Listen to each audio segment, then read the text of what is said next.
four classical crypto ciphers, right?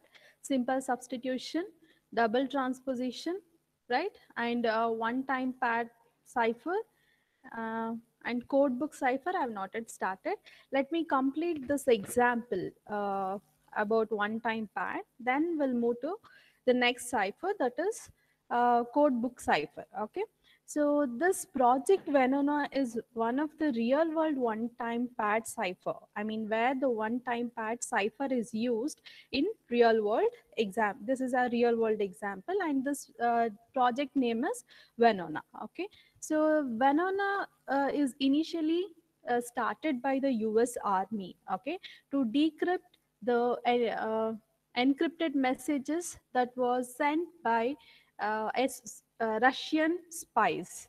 Okay, so what happened that Soviet spies, they were encrypting the messages, okay, from the US, and it was about the nuclear, I mean, the development of first nuclear bomb that were happening in the US. Okay, regarding this, the Soviet spies were started sending the messages in the encrypted form to the other person who were in the Russia. Like they were informing about this development of first nuclear bomb. Okay, and that message was sent in the encrypted form during 30s, 40s, and 50s. Actually, this project Banana, it was, I mean, the duration was 37 years during which it was used, this project Banana, wherein they were used to decrypt the messages. Whatever the intercepted messages that they have got from the Soviet spies, they were decrypting it, and they were retrieving the plain text, and they were come to know what was the message that was communicating between the Soviet spy and the Soviet people, or the political people, or the army people who were there in the Russia. Okay, so nearly 3,000 messages were decrypted under this project, the messages which were sent by the Soviet spy to the Russian government. Okay, as I said, this is an example for one-time pad. The messages were encrypted with the help of one-time pad. Okay, and these messages, whatever they were encrypting the messages, where they were using one-time pad. After some time, see, I said they decrypted around 3,000 messages, right? Obviously, at some point of time, the one-time pad they were using to encrypt the message, at some point of time, they might have repeated whatever the key used for generating encrypted message. At some point, they might have repeated. So what happened at that point time? Obviously, what these US military people retrieved the message that were communicating between the Soviet spy and the Russian government. So you can see in this image, in 1946, around 3,000 messages were cracked down, and this is a set of people who are from the US who were involved in decrypting the messages where the one-time pad was used. And this US chose not to make intercepted message public to the public to keep Soviets out of the loop. So that let them communicate with the one-time pad key, since, as I said, many keys were repeated. So because of this, US people find out the communication that were happening between the spy and the Russian government. Okay, so these are the two people, Ethel and Julius, who were passing this atomic secrets, that is development of first nuclear bomb, to the Soviet Union. Later on, they were executed because they leaked the secret information that was supposed to belong to the US country. Okay, this is an example given here in your text, where the decrypt messages given here, where some of the names were replaced. Ruth means Ruth Greenglass, liberals means Julius, and anomalous means the atomic bomb. These were the names that were replaced in the encrypted message. This is an example given in your textbook. regarding the development of first nuclear bomb. And that is all about the application of one-time code. And next is code book cipher. So this is the fourth method. As I said, this is very classical method used during World War II. Okay, so this code book is nothing but it is like a dictionary like book. Say in dictionary for a particular word you will find the meaning of it, right? In the same way here in this code cipher, it acts like a dictionary book where it contains plain text. I mean the words that a particular person wants to communicate or who wants to encrypt it, the book will contain those words and their corresponding code words, or you can say the cipher text. I'll repeat, this codebook cipher is a dictionary like book. Okay, it contains the plain text word and their corresponding cipher text code words. Okay, so how the decryption happens here? Obviously, one say hi. Let me consider the word hi. Okay, so if I want to encrypt this word hi using the cipher or the codebook cipher, then I have to simply look up the word that is present in the code book and replace it with the corresponding code word. So in the dictionary, say in English dictionary, whatever language dictionary that you consider, for a particular word, you will go to that particular alphabet page and you will find the required word for which you are searching for the meaning, right? The corresponding meaning you will write down and you will continue with your job, right? In the same way here, for a word which you want to encrypt, the respective code word will be written. Okay, and that is the cipher text for that particular word. So once the encryption is done, obviously the next step is what? How to decrypt it, right?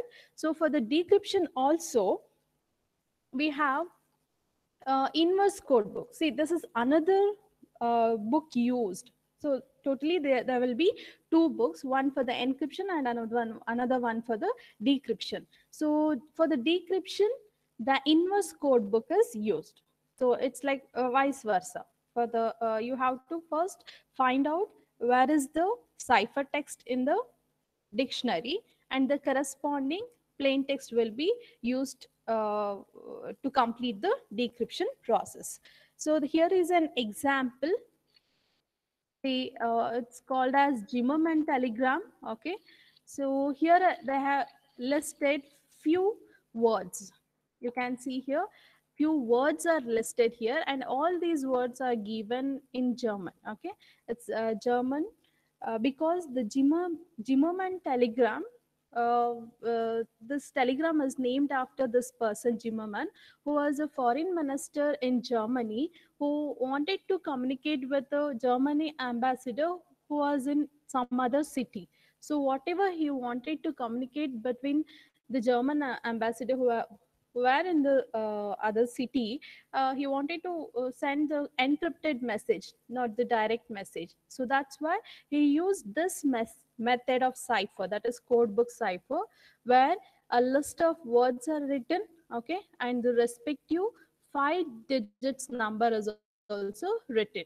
If I want to encrypt the February, then obviously my cipher text will contain 13605. In this way, this um, what the cipher text is generated. Fine. I hope you understood till here, right? Okay. Next. So let me go to the next word. So whatever the modern ciphers we are using in encryption and decryption method nowadays, so those are the code books. I mean, it acts like a code book. So you can see here this picture. Okay, this is the cipher text, or you can say Zimmerman telegram, which this Arthur Zimmerman who sent this message to the German ambassador who was there in another city. Okay, so you can see here all the 5 digits numbers are the only numbers are present in this telegram. I hope this pic is visible to everyone, right? Okay. So next, so this is the decrypted message or the plain text retrieved from this telegram. So all the digits are present in this picture, whereas when it is retrieved, the English statements were there, right? The words which they were using in the German language, those are present at some lines, right? So now let's see how this person, I mean, why this person used this telegram. Okay. So when he was sending this, one second, huh? When he was sending this encrypted message to the German ambassador, what happened? Whatever the code book that he was referring to generate the encrypted message, it fell in the hand of Russian. I'll repeat, this happened during World War time.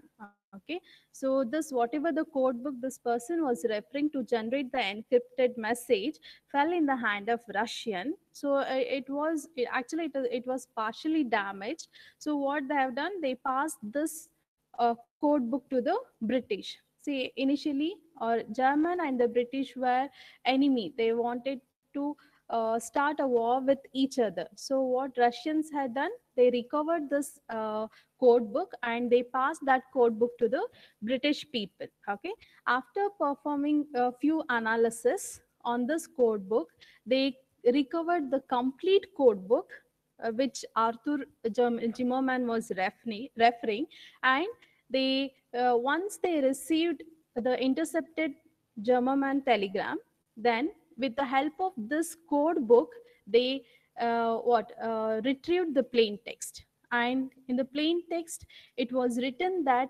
unrestricted submarine war. That means the German government want to start a war with US people. Okay, so once the British recovered this, this was passed to the US people.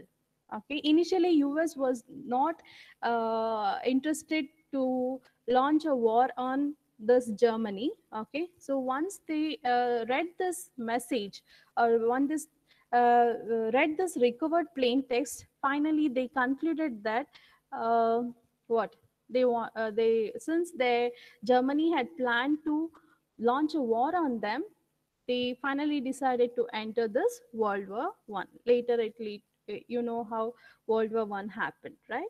So this is one of the example where the code book cipher was used. I hope this is clear. Am I audible, right? Yes. Is this Yes, ma'am. say they'll ask you to write a short note or a brief note on this, I mean the code book cipher or project Venona. Okay, sometimes they'll ask you the problems, the other time they have asked all the theory question under this module. Fine. Okay, let's move to this. Yeah, one second.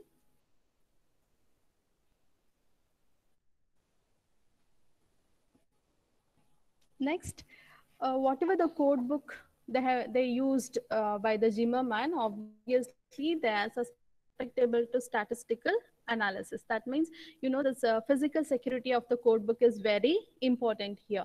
That's why to overcome this problem, an additive was used along with this code book. Okay, so additive means it's an add-on to this code book. Along with this code book, they referred few other random numbers which is used to encrypt the message. We'll see how exactly additive was used. See, additive is another book that is filled with a random number.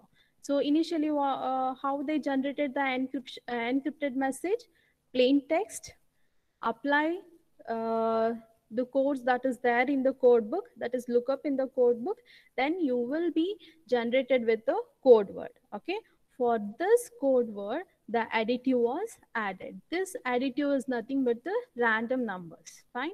and additive was added, and then at last the ciphertext was generated. See why the additive numbers were added to the code word? Because as we discussed in the previous example, the Zimmerman telegram, obviously this code book was recovered by uh, Russians, right? So to avoid such problems, they followed the additive to the code word. So this along with, so whatever I explained in this diagram is given in the points here. Okay, first encrypt message with the code book, then choose position in the additive book. That means you have to add the random number, so you have to write the position of that random number in the additive book. Okay, add in additives to get ciphertext. So along with the ciphertext, we should mention the message indicator, or you can see the additive position. Along with the ciphertext, you are supposed to send the message indicator. Fine. So once the receiver receives this ciphertext, he has to subtract the additives first, okay, and then go for decrypting. How decryption process is done? Yes, using the another code book where inverse code words are written, right? For the encryption, one code book is used. For decryption, another code book was used, right? And along with this, additive book is also used. So all these are comprised of random numbers itself, right? Okay. So I hope this point is clear till now. Hmm? So let's move on to the next slide or the next topic. See, here we are discussing many scenarios or the situation which happened during World War One and World War Two. Okay, so why? Because see, they wanted to exchange messages which should be kept secret with enemy people, right? So that's why they followed encryption and decryption method. So this cryptography or the crypto system played a very important role in launching war between the countries. Okay, let's consider this example or this scenario. This is the election of 1876 which happened in US. Okay, so there was a election for the post of president of US. So where the contestants were Rutherford and the Tilden. So he is from the Republic Party and he is from the Democratic Party. This person name is Tilden and this person name is Rutherford. Okay, they were the contestants for the presidential election. So initially, what when the election is done, actually Rutherford Hayes won the election, but the deciding thing will be only from the electoral college delegation. So this is what electoral college is nothing but this is the system they follow in their democracy to elect the president. Okay, so with respect to this system, from each and every state, a delegation has to vote in the favor of either Rutherford or either in the favor of Tilden. Okay, during uh, 1876, there were four states these four states' votes were in dispute. That means there were some, what to say, uh, uh, few officials who were supposed to vote these persons they cheated the election process. So that's why to solve this problem, a commission was set up, which was consists of 15 members who what solved this problem and later declared that all four state votes should go to Hayes. So at the end, this Rutherford elected as a president of US. Okay, once this person elected as president of US, this Tilden said that he won because he bribed few of the officials to vote in favor of him. Okay, but actually what happened after what election is over, and this person elected as president. After few months, the reporters, journalists found that there were encrypted messages that were sent by the Tilden to the officials of dispute states. So what happened? Tilden wanted to win this election, so this person sent encrypted messages in to the officials of this dispute state to vote in favor of him. Okay, so let's see how the messages were encrypted. So the while encrypting the messages by the Tilden supporter, they used two methods here, the combination of two methods which we studied so far. One is partial code book, another one is plus I mean along with this transposition. The first one is used what? The code book cipher, which we studied in the previous slide, and the next one is transposition method. Okay, let's see how these two methods are used to encrypt the messages. So this is the partial code book they have referred. Say only few what mm, a part of the code book is given here. Okay, so these are the words, ciphertext. Okay, for this ciphertext, this is the plain text used. Fine. So considering this, so this is the first method, that is code book. Okay, next method is the transposition, right? So for let's see how it is applied. For the original message, they applied the code book. First step is they applied the code book, and then the message length, whatever they considered, is multiple of 5 words. Either the first message may be of 10 words, next is 15, 20, 25, or 30 words. In this way, they started sending the messages. Fine. So for each length, I mean for each length message, a fixed permutation is applied.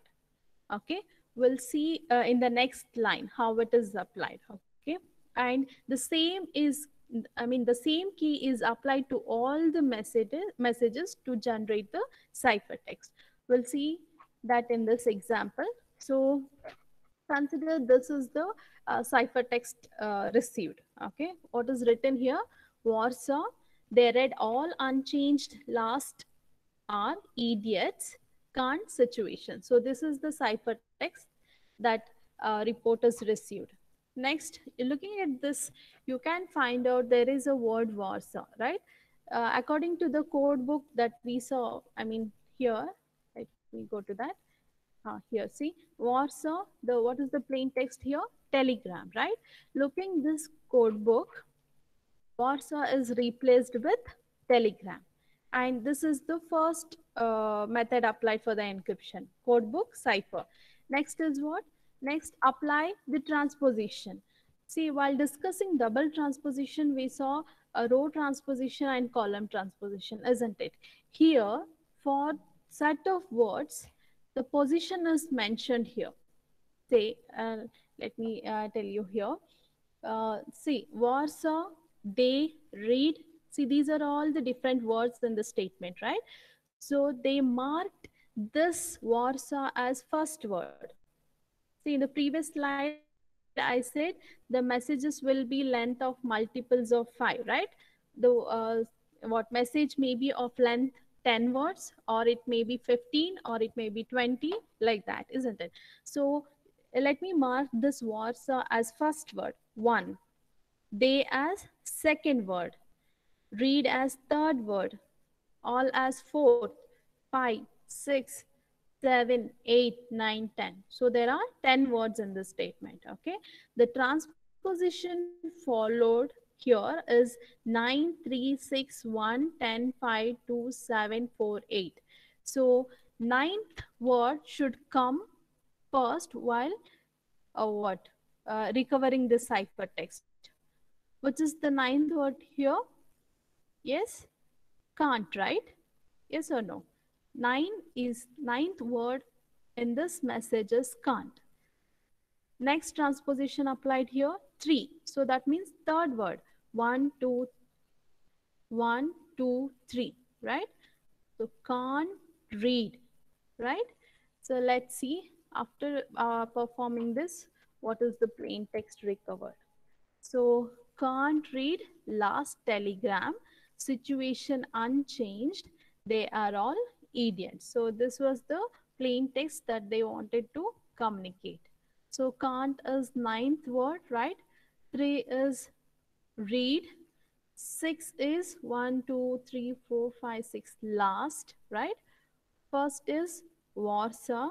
So apply code book here. That means telegram. Okay. Next is 10. 10 is 10th word is situation. Okay. Next 5. Fifth word is unchanged. Situation unchanged. Okay. Next 2. 2 is they. Next 7. Are. Fourth word all. Eighth word idiots. So after applying this transposition, you will be uh, you will generate the plain text. Can't read last telegram, situation unchanged, they are all idiots. So this is the way how they make use of two cipher method. One is code book, another one is transposition. Okay. So obviously, with this, what we can conclude, don't overuse keys. Okay, see, since the transposition permutation is once the attacker will come to know that what is the transposition key, then obviously he'll apply the same key for all the messages, because in the previous slide I said the same key is used for all the messages. uh, they have retrieved this message in the same way they retrieved all the messages. Then at the end of it, they come to know that Tilden was uh, he used to send the messages to the officials of the dispute states. Okay, so finally, president of US was Rutherford Hayes. Fine. Okay, that is one more example. And next, we'll see how encryption and decryption is used during 20th century or early 20th century. First example we discussed, Zimmermann telegram, right? So after this World War One, in 1921, there was a person called Henry L. Stimson. He was Secretary of State, US. He made a statement that gentlemen don't read each other's mail. So based on this, US people stopped decrypting the messages which they were received in the form of ciphertext. Okay, so but later on they decided that there may be attacks on our country from the enemy parties or from the enemy government. So again they started the cryptanalysis, US people. And later, when this person made a statement like this, like gentlemen don't read each other's mail, as I said, they stopped decrypting the encrypted messages or whatever the intercepted ciphertext they received, they didn't go to decrypt it. Okay, so during that time, in around 1941, what happened? The Japan people made an attack on this Harbor. So this is there in the US. They made an attack on this Pearl Harbor, and US government lost many of its naval bases as well as flights, as well as their battle warship, and many around nearly 2,000 American troops. So those many soldiers were dead during this Pearl Harbor attack. So this was one thing when they stopped decrypting the intercepted ciphertext. So if they would have continued the cryptanalysis process, then they could have avoided this attack. Okay. So after this, one more example is given during World War II. They say it's a golden age of cryptanalysis because many encryption and decryption methods were used to transmit the message from one country to another country government. Okay, so there was a Pacific War during World War II, wherein the Japanese government used purple cipher to encrypt the message. Okay, so but later on it was broken by the American cryptanalyst, and they call it as magic. The code name given for the cipher as magic.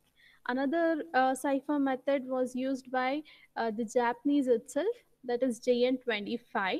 Okay, again this was broken by American cryptanalysts, and later what happened, they stopped the attack on their what naval, I mean American people halted the advancement of Japanese in the specific for the first time, and this mission they called it as Midway or Coral Sea.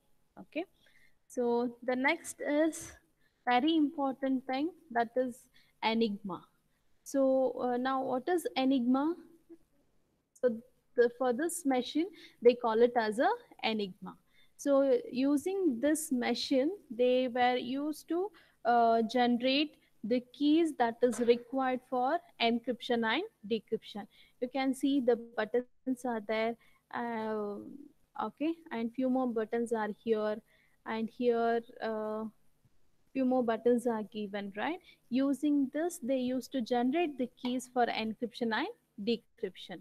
In Europe, okay, this is invented by or the designed by the Germany, I mean German people. Okay, in Europe, this German Enigma cipher was used as a source of intelligence for the Allies during the war. So using this, Germany used to generate the encrypted messages, and that was given to the what to other government who were allied to this Germany. Okay, so what happened at some point of time, like how this enigma works, how the keys are generated, everything was broken by the Polish cryptanalyst. Okay, so at some point of time the Poland was under attack. Okay, so what happened, the cryptanalysts went to France. Okay, they escaped to France, and this Polish cryptanalysts passed whatever the knowledge they had to the British cryptanalysts. Okay, so how to break this enigma, that knowledge were passed to the British cryptanalyst. Along with a few British cryptanalysts, the Alan Turing, they together worked and developed improved attacks on this enigma. I mean, how did they generated the keys that were used to encrypt the message? So the method and everything studied by this Alan Turing, and he launched different attacks on this enigma. So what happened? Whatever the message generated by this machine, okay, once they received at the other end, they could easily decrypt it, and they could easily recover the plain text. Okay, so that is one more example where the cipher, I mean cryptography, plays very important role. Next, we'll directly go to this Claude Shannon. Okay, he treated as the founder of information theory. He gave two design principles while designing any algorithms with respect to cryptography or the cryptanalysis. Should follow two concepts here. One is confusion, another one is diffusion. What is confusion? There should be obscure relationship between plain text and the ciphertext. So whatever the relation that exists between plain text and ciphertext should not be known to anyone. While designing algorithm, this should be what one of the very important point to remember. Another one is diffusion. What is this diffusion? Spread plain text statistics through the ciphertext. So this is diffusion. Let me give example for this, then you will understand it better. One time pad, obviously we know it is very secure, right? It is proved. And one time pad is an example for confusion, and then double transposition is example for diffusion. Okay, in diffusion we have to spread the plain text statistics, whereas in confusion what we have to do, we have to what obscure relationship between the plain text and the ciphertext. I hope I'm clear till this point. Yes, yes. Am I clear to everyone?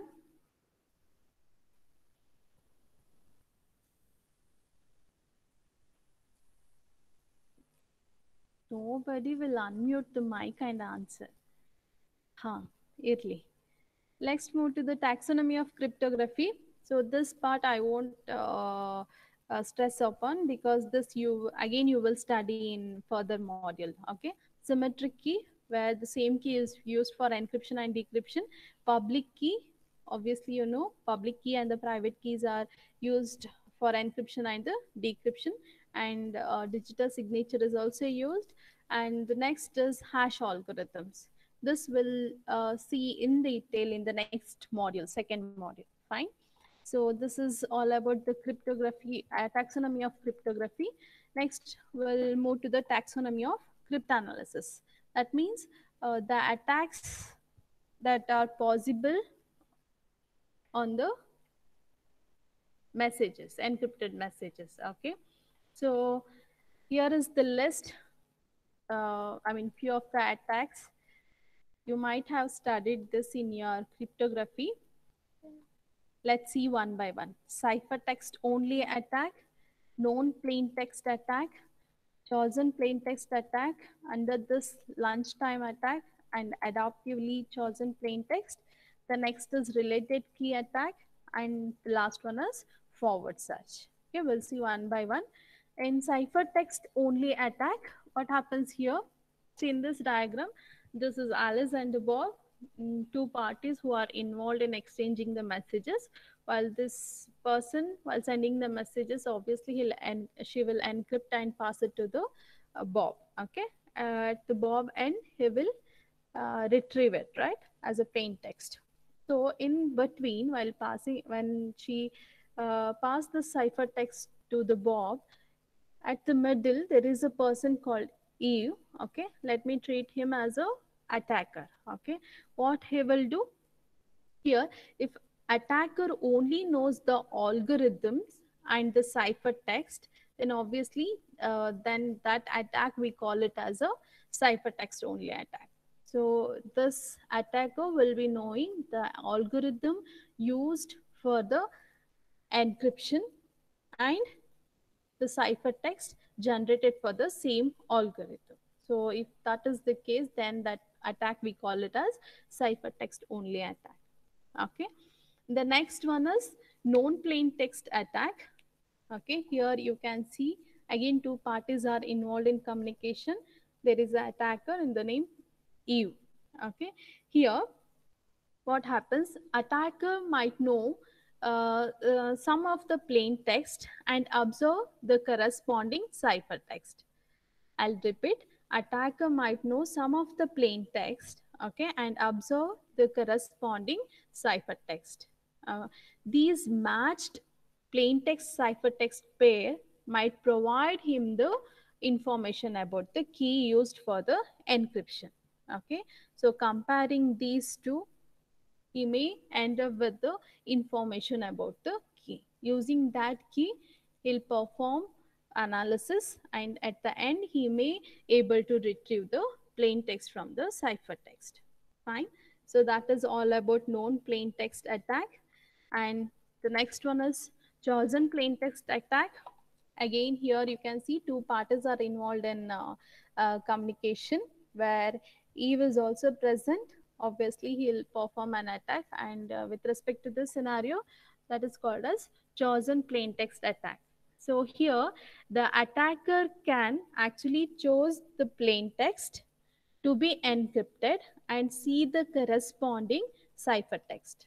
Okay, let me give you an example here.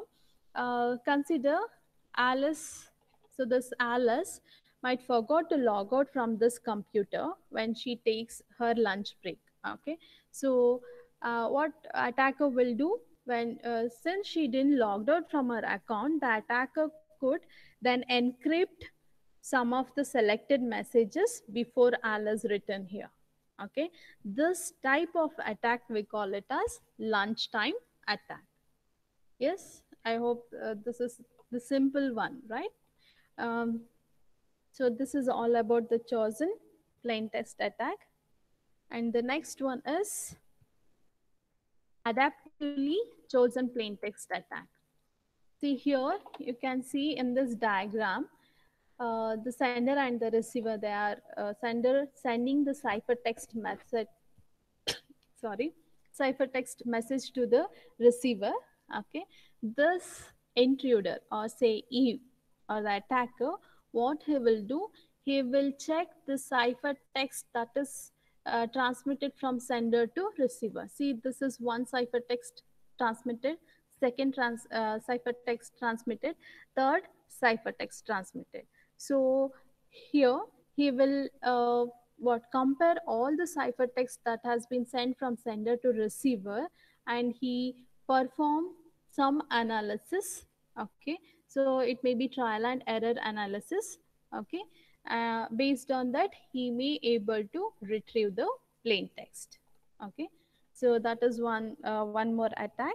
And the next one is related key attack. See, under this attack, it is to look for a weakness in the system where the keys are related in some special way. So let me consider this example. We studied simple substitution. So consider the key used for simple substitution is 2 for the first message. Say I'm transmitting, I'm communicating with my friend. So the first session message, I'll call it as message 1. The key followed for this is 2. Okay. So when I want to send him the second message, say M2, message 2, for that, I'll be using key as 4. Okay. Consider I'm transmitting third message. So M3, for that, I'll be using 8, sorry, 6. So looking at this pattern, you can conclude that the keys used for the encryption is multiples of 2, right? First I use 2, next 4, and then 6, right? So this is the multiples of 2. The keys I used for my communication as multiples of 2.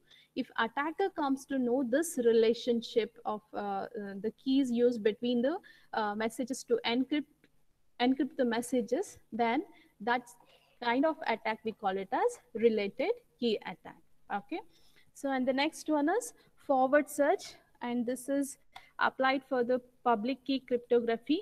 Okay, so here, consider there is an attacker who intercepts a ciphertext, okay, that was encrypted with the Alice public key. In public key cryptography, obviously, the message is encrypted with the public key, right? Since here Alice is the sender, she'll encrypt the message using the public key, her public key. Okay, so now consider the scenario. Suppose attacker intercepts a ciphertext that was encrypted with Alice public key. Okay, so then if attacker suspects that the plain text message was either yes or no. I'll repeat. If attacker suspects, he suspects that the plain text message was either yes or no. Okay, then the attacker can encrypt both of these messages, that is yes or no, with Alice public key, because this public key is known to in the public domain, right? So that's why using Alice public key, the attacker will encrypt the word yes or no. Okay, once this is done, then what attacker will do, he checks whether the ciphertext matches with yes or no ciphertext. So if they matched, obviously it will match with either yes or either no, right? So it obviously it will match with one of these words, then you can see this message has been broken. So such attack is called as forward search attack, and it is attack is launched on the public key cryptography. So these are the few attacks which you were supposed to study under this chapter. Okay, so what are the attacks? One second. It's not working. Huh. So ciphertext only attack, known plain text, chosen plain text, adaptively chosen plain text, related key, and the forward search. So these are the attacks under taxonomy of cryptanalysis. So that completes the first chapter, or you can say first module.